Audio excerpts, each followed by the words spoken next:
आजकल के लड़के कहते हैं लड़कियां धोखा देती हैं और लड़कियां कहती हैं लड़के सिर्फ यूज करते हैं, लेकिन कोई ये नहीं कहता कि हम दोनों ही रिश्ते को समझने की मैच्योरिटी खो चुके हैं। अब रिश्तों में अपनी जरूरत और अपना फायदा देखा जाता है। अब शादी में संस्कार नहीं, सिर्फ सेटलमेंट देखी जाती है। एक दूसरे की आत्मा नहीं, फिल्टर्स पसंद किए जाते हैं। अब रिश्तों में डेप्थ नहीं, बस ड्रामा है।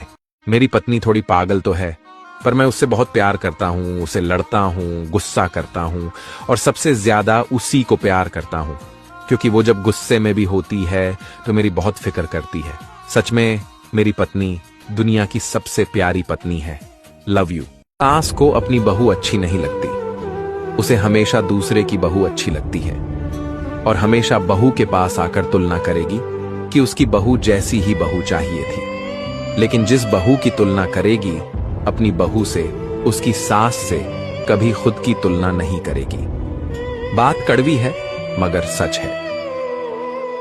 एक लड़की को अपनी मां के लाडले बेटे से कभी शादी नहीं करनी चाहिए। यकीन मानिए, शादी से भरोसा उठ जाएगा, क्योंकि वो एक अच्छा पति तो बहुत दूर, वह एक अच्छा बाप भी नहीं बन सकता। बात कड़वी है लेकिन सच है। एक औरत में इतनी ताकत होती है कि जरूरत पड़ने पर वो बाप का बेटा और अपने बच्चों का पिता बन जाती है। लेकिन एक आदमी अपने बच्चों के लिए मां नहीं बन सकता, वो सिर्फ उनके लिए दूसरी मां ला सकता है।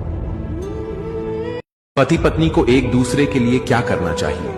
नंबर 1, पत्नी की बीमारी में पति को और पति की गरीबी में पत्नी को एक दूसरे का साथ देना चाहिए। नंबर 2, पत्नी के सही होने पर भी परिवार जब खिलाफ हो, तब पति को और पति पर कोई विपत्ति आई हो, तब पत्नी को साथ नहीं छोड़ना चाहिए। नंबर 3, पत्नी को असुरक्षित स्थान में और पति को किसी अन्य महिला के साथ कभी नहीं छोड़ना चाहिए।